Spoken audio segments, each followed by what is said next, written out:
အားလုံးပဲမင်္ဂလာပါခင်ဗျာ UK Match Day ရဲ့ Facebook နဲ့ YouTube Channel တွေကနေကြိုဆိုပါရစေဒီကနေ့ရဲ့နောက်ဆုံးရအားကစားသတင်းတွေကိုကြည့်ရမယ်ဆိုရင်တော့ Juventus ရဲ့နီးပြ Maurizio Sarri က Champions League ဆုဖလားကိုလိုချင်တယ်ဆိုရင်တော့ကလပ်အသင်းတွေနဲ့သူလိုချင်တဲ့ကစားသမားတွေကိုခေါ်ယူဖြည့်တင်းပေးရမယ်လို့ဆိုလိုက်ပါတယ်အီတလီနီးပြကြီး Sarri ကတော့သူ့ရဲ့တပည့်ကျော် Jorginho အပါအဝင် Manchester United ရဲ့ကွင်းလယ်လူဖောပါနဲ့တိုက်စစ်မှုတူကိုလိုချင်တယ်လို့ကလပ်အသင်းကိုတောင်းဆိုခဲ့တာပါ Juventus အသင်းတာဝန်ရှိသူတွေကတော့ Champions League ဆုဖလားကိုရရှိဖို့အတွက် Maurizio Sarri တောင်းဆိုတဲ့ကစားသမားတွေကိုခေါ်ယူဖို့ကြိုးပမ်းပေးသွားပွဲရှိတယ်လို့အီတလီမီဒီယာတွေမှာဖော်ပြနေတာပါ Juventus က Arsenal ရဲ့တိုက်စစ်မှုတွေဖြစ်ကြတဲ့ Alexander Lacazette နဲ့ Pierre-Emerick Aubameyang တို့အပြင် Napoli ရဲ့တိုက်စစ်မှု Milik ကိုပါခေါ်ယူဖို့စောင့်ကြည့်နေတာလည်းဖြစ်ပါတယ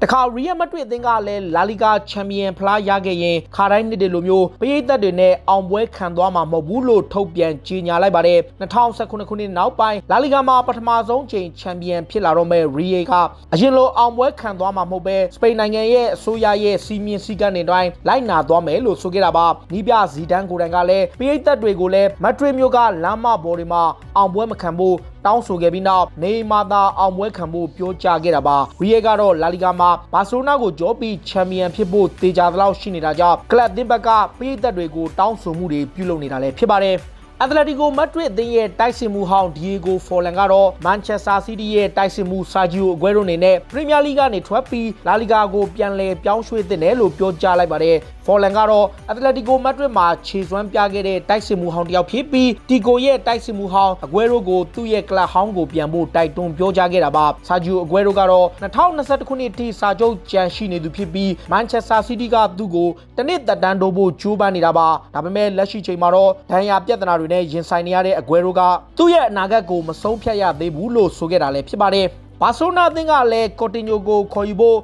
Premier League က Arsenal နဲ့ Newcastle အသင်းတွေကိုကမ်းလှမ်းလိုက်ပြီးဖြစ်ပါတယ်။ Arsenal အသင်းကတော့စောပိုင်းတုန်းက Brazil ကွင်းလယ်ကစားသမားကိုခေါ်ယူဖို့စိတ်ဝင်စားနေသလို Newcastle အသင်းရဲ့ပိုင်ရှင်သစ်တွေဖြစ်လာပါကဘာစီလိုနာအသင်းကအဲ့ဒီကလပ်ကိုလည်းခေါ်ယူဖို့ကမ်းလှမ်းခဲ့တယ်လို့ဆိုတာပါ။ Arsenal အသင်းကတော့ကွင်းလယ်ကစားသမား Mesut Ozil ကိုရောင်းထုတ်ဖို့စီစဉ်နေပြီးသူ့နေရာမှာ Coutinho နဲ့အစားထိုးခြင်းနေတဲ့အနေအထားမျိုးရှိတယ်လို့ British မီဒီယာတွေမှာဖော်ပြထားသလိုဘာစီလိုနာစီကနေအငှားနဲ့အရင်ခေါ်ပြီးမှပြီးသက်ခေါ်ယူမဲ့ပြောင်းရွှေ့ခြင်းမျိုးကိုထည့်သွင်းခြင်းတယ်လို့ဖော်ပြထားတာလည်းဖြစ်ပါတယ်ဘာစီလိုနာအသင်းကတော့ဘရာဇီးကလပ်ဆော်ပိုလိုရဲ့လူငယ်တိုက်စစ်မှုဂူစတာဗိုမာရီယာကိုခေါ်ယူလိုက်နိုင်ပြီဖြစ်ပါတယ်အသက်19နှစ်သာရှိသေးတဲ့အဲ့ဒီတိုက်စစ်မှုကိုတော့ဆော်ပိုလိုအသင်းကရောင်းချလိုက်ပြီလို့ ESPN သတင်းဌာနမှအတည်ပြုကြေညာထားတာပါဘာစီလိုနာအသင်းကတော့အဲ့ကစားမကိုခေါ်ယူဖို့ယူရို1သန်းကိုအစောပိုင်းတွေကပေးချေထားပြီးဖြစ်ပြီးကစားမရဲ့အသက်အရွယ်ကြောင့်အချိန်ဆောင်ဆိုင်နေခဲ့ကနောက်ထပ်ယူရို3.5သန်းနဲ့အပိသက်ခေါ်ယူနိုင်ခဲ့တာလည်းဖြစ်ပါတယ်19နှစ်အရွယ်ရှိတဲ့ဘရာဇီးလူငယ်တိုက်စစ်မှုက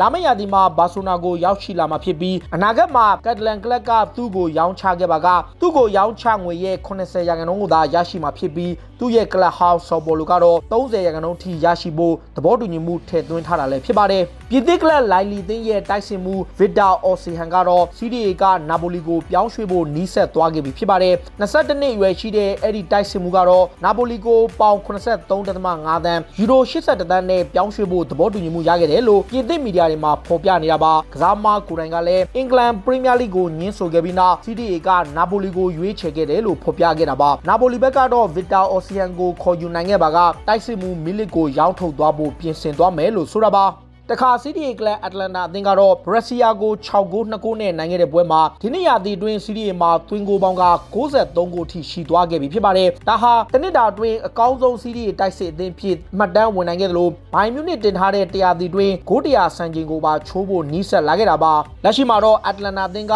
ပြိုင်ပွဲရဲ့မှာသွင်းဂိုး130ထိသွင်းထားပြီးအဓိကအသင်းကြီးတွေဖြစ်ကြတဲ့အင်တာမီလန်လာဇီယိုတို့ထက်25ဂိုးတီပိုသွင်းထားပြီးဂျူဗန်တက်စ်ထက်26ဂိုးပိုသွင်းထားတာလည်းဖြစ်ပါတယ်။ Tottenham Hotspur အသင်းကလည်း Championship Club Wigan ရဲ့ Alfie Epay ကိုခေါ်ယူဖို့ဆက်သွယ်နေတယ်လို့ဆိုပါတယ်။ဆယ်ကျော်သက်အရွယ်လူငယ်ကစားမတို့က Championship မှာခြေစွမ်းပြနေတာဖြစ်ပြီး Spurs ဘက်ကသူ့ကိုအချိန်တော်ကြာစောင့်ကြည့်နေတာပါ။ Tottenham Hotspur ကတော့ Wigan အသင်းကိုပေါင်9သိန်းနဲ့ခေါ်ယူဖို့ကမ်းလှမ်းမှုတွေပြုလုပ်ထားတယ်လို့ဆိုပါတယ်။ Tottenham Hotspur ရဲ့ဝါရင်နောက်ခံလူရန်ဗဒွန်ကန်ကတော့ရာသီကုန်မှာကလပ်အသင်းကနေထွက်ခွာတော့မှာဖြစ်ပြီးမထင်မှတ်ပဲ Premier League ကလပ်အသင်းကိုပြောင်းရွှေ့ဖို့ရှိနေပါတယ်။အဲဒီကလပ်အသင်းကတော့ Pep Guardiola ရဲ့ Manchester City ပါ Man City တင်ကတော့ခန်းစစ်ပိုင်းအားနည်းမှုကြောင့် Premier League အတွေ့အကြုံရှိတဲ့ Vertonghen လိုခန်းစစ်မှုမျိုးကိုအလိုရှိနေပြီးလွတ်ပြောင်းရွှေ့ခြင်းနဲ့ခေါ်ယူဖို့ကြိုးပမ်းနေတာပါသူတောင်းဆိုမဲ့လောက်ခလာစာကိုလည်းပေးချေသွားဖို့အသင့်ရှိတယ်လို့ဆိုခဲ့ပြီး Vertonghen ကို Tottenham Hotspur ကနေ City ကိုခေါ်ယူဖို့ကြိုးပမ်းနေတာပါ City ဘက်ကတော့ John Stone ကိုတော့ရောင်းထုတ်ဖို့ပြင်ဆင်နေပြီးသူ့ကိုခေါ်ယူမဲ့ကမ်းလှမ်းမှုတွေကိုစောင့်နေတယ်လို့ဆိုတာပါ Manchester City ရဲ့အဓိကကွင်းလယ်ကစားမ Kevin De Bruyne ကတော့သူ့ရဲ့အနာဂတ်ကဒီမှာပဲရှိသွားမယ်လို့ဆိုခဲ့တာပါအေဂျင့်ဖြစ်သူရဲ့အဆိုအရဥရောပချန်ပီယံလိပြိုင်ပွဲဝင်ခွင့်ရဖို့မဆုံးဖြတ်ခင်ကတည်းက City မှာကာလရှည်ကြာဆက်နေဖို့အစီအစဉ်ထားပြီးကြောင်းနဲ့လက်ရှိမှာတော့ Manchester City ကဥရောပပြိုင်ပွဲကိုဝင်ခွင့်ရတာကြောင့် Kevin De Bruyne တယောက်တက်တန်းတိုးစာချုပ်ချုပ်ဆိုဖို့ပြင်ဆင်နေတာလည်းဖြစ်ပါတယ် City ဘက်ကသူ့ကို3နှစ်စာချုပ်ကြန့်ရှိနေသေးပေမဲ့4နှစ်တက်တန်းတိုးဖို့အလိုရှိနေတာလည်းဖြစ်ပါတယ် Manchester United ကတော့ဒီနှစ်ရာသီကုန်မှာဥရောပချန်ပီယံလိပြိုင်ပွဲကိုဝင်ရောက်ခွင့်လွဲချော်ခဲ့ပါကပေါင်25သန်းလောက်ထိလျော့နေသွားဖို့ရှိနေပါတယ်ဥရောပချန်ပီယံလိပြိုင်ပွဲကရရှိမဲ့ဝင်ငွေတွေအပြင် Adidas နဲ့သူတို့ချုပ်ဆိုထားတဲ့ sponsor စာချုပ်အရချန်ပီယံလိပြိုင်ပွဲကိုမဝင်တိုင်းတစ်နှစ်ကို sponsor ငွေထက်ကနေ3ပုံထိ short ချခံရမယ်လို့သဘောတူညီမှုရထားတာပါအဲဒါကြောင့် United အနေနဲ့ဒီနှစ်ရာသီကုန်မှာဥရောပချန်ပီယံလိဝင်ခွင့်မရပါကပေါင်85သန်းကနေတန်း90ထိသာရရှိမှာဖြစ်ပြီး25သန်းထိနစ်နာတော့မှာလည်းဖြစ်ပါတယ်United အသင်းကတော့နွေရာသီမှာကစားမသစ်တွေခေါ်ယူဖို့ကစားမ6ဦးလောက်ကိုရောင်းထုတ်ဖို့ပြင်ဆင်နေပါတယ်။အဲ့ဒီကစားမတွေကတော့ Alexis Sanchez, Smalling, Phil Jones, Marcos Rojo, Lingard, Dalot တို့ပဲဖြစ်တယ်လို့ဆိုပါတယ်။ United ဘက်ကအဲ့ကစားမတွေကိုကမ်းလှမ်းမှုတွေရှိပါကရောင်းချသွားဖို့အသင့်ရှိနေပြီးအဲ့ကစားမတွေကရရှိလာမဲ့ငွေကြေးနဲ့ကစားမသစ်တွေကိုအားဖြည့်ဖို့စီစဉ်နေတာလည်းဖြစ်ပါတယ်။တခါ Chelsea အသင်းကလည်းဂိုးသမားတွေကိုအသေးအတန်ရှာဖွေနေချိန် Atletico Madrid ရဲ့ကမ္ဘာအကောင်းဆုံးဂိုးသမားလို့သတ်မှတ်ခံထားရတဲ့ Jan Oblak ကိုယူရိုတန်း100ထိပေးပြီးခေါ်ယူဖို့ကမ်းလှမ်းလိုက်ပြီလို့ဆိုပါတယ် AS သတင်းစာရဲ့ဖော်ပြချက်အရ28နှစ်အရွယ်ရှိတဲ့ Slovenia ဂိုးသမားကိုတော့ Chelsea သင်းကအဓိကပြစ်မှတ်ထားနေတာဖြစ်ပြီး agent ဖြစ်သူကိုပါဆက်သွယ်မှုပြုလုပ်ထားတယ်လို့ဆိုတာပါစောပိုင်းတုန်းကတော့ Chelsea ကသူတို့ရဲ့ဂိုးသမား Kepa Arrizabalaga နဲ့အလိုက်ပေးကမ်းလှမ်းဖို့ရှိတယ်လို့သတင်းတွေမှာဖော်ပြထားပေမဲ့ Chelsea ဘက်ကငွေသားကြီးပဲယူရိုတန်း100ထိသုံးပြီးခေါ်ယူဖို့ကြိုးပမ်းလာတာပါ Jan Oblak ကတော့ပြီးခဲ့တဲ့နှစ်နွေရာသီကမှ Atletico Madrid နဲ့9နှစ်သက်တမ်းတိုးစာချုပ်ချုပ်ဆိုထားသူဖြစ်ပြီးသူ့ရဲ့ရော်ချင်းငွေစာချုပ်ကယူရိုတန်း120ထိရှိတာလည်းဖြစ်ပါတယ်